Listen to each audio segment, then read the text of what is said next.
کہ حضور کی آمد سے پہلے کیسا ماحول، گندا ماحول، جہالت کا ماحول، لڑائی جھگڑے کا ماحول، طوفان کا ماحول، طوفان بدتمیزی.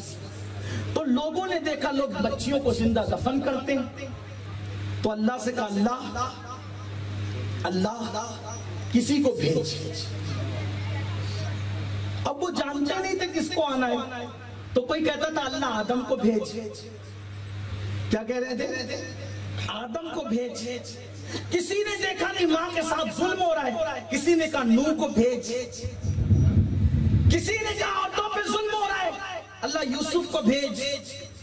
کسی نے دیکھا غریبوں کا مال کھایا جا رہا ہے، اللہ موسیٰ کو بھیج. جیسے ظلم دیکھا گیا مطالبہ بڑھتا گیا. اور اللہ کا قانون ہے جو ایک بار موت کا مزہ چکھ کے چلا جاتا ہے وہ دوبارہ کبھی واپس نہیں آتا، دوبارہ کبھی واپس نہیں آتا.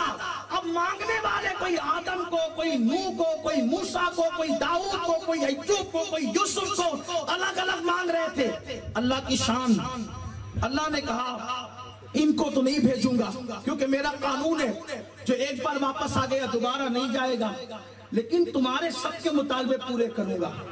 ذات ایک بھیجوں گا، اس میں آدم کی شرافت بھی ہوگی، اس میں نوح کی شجاعت بھی ہوگی، اس میں موسیٰ کا جلال بھی ہوگا، اس میں ایوب کا صبر بھی ہوگا، اس میں داؤد کی آواز بھی ہوگی، اس میں اللہ اکبر سارے انبیاء کو انفرادی طور پر جو کمالات عطا کیے تھے وہ کمالات کا جامع بنا کر اس کو بھیجوں گا. بلکہ کہا گیا اس سے بڑھ کر بھیجوں گا. موسیٰ کی قوم کو پیاس لگی، قوم نے پانی مانگا تو انہوں نے عصا کو پتھر پہ مارا تو پانی کے چشمے نکلے. لیکن جب اس کی قوم کو پیاس لگے گی تو اسے نہ پتھر کی ضرورت ہے نہ عصا کی ضرورت ہے، اس کی انگلیوں سے پانی کے چشمے جاری ہو جائیں گے. انگلیاں فیض پر ٹوٹے پیاسے جھوم کر ندیاں پنجاب رحمت کی جاری ہوا. انگلیاں پائیں وہ پیاری پیاری جن سے دریائے کرم ہے جاری. جوش پہ آتی ہے جب کم خاری، تشنے سیراب ہوا کرتے ہیں.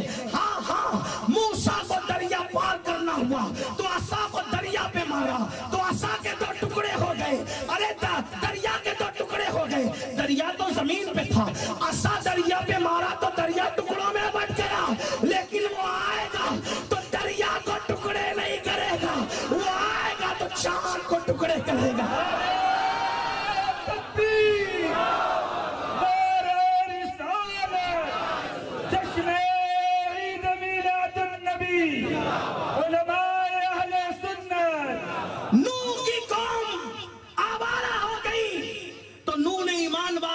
کشتی بنائی. نوح کی کشتی میں 82 لوگ تھے، لیکن وہ ایسی کشتی دے جائے گا جس میں 82 نہیں، 82,000 نہیں، 82 لاکھ نہیں، بلکہ اس کے ظاہری دور سے لے کر آخر تک ہر ایک اس کشتی میں بیٹھ سکے گا اور وہ نجات پائے گا.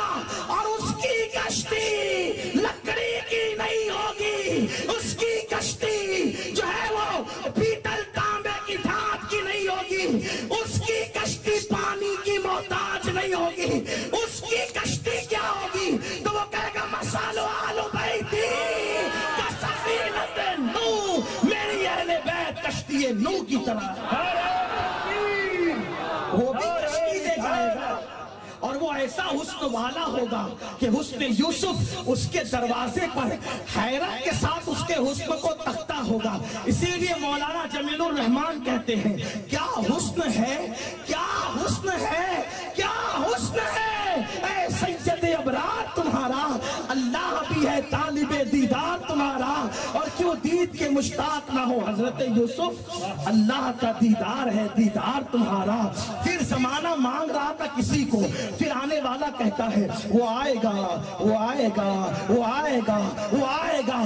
آدم آئے کہنے کے لیے وہ آئے گا، موسیٰ آئے کہنے کے لیے وہ آئے گا، نوح آئے کہنے کے لیے وہ آئے گا، داؤد آئے کہنے کے لیے وہ آئے گا. لوگ کہتے ہیں انبیاء اس لیے آئے، اس لیے آئے، اس لیے آئے. میرا مسلک عشق و محبت یہ کہتا ہے انبیاء کیوں آئے تو کہتے ہیں رسول انہی کا تو مژدہ سنانے آئے ہیں، انہی کے آنے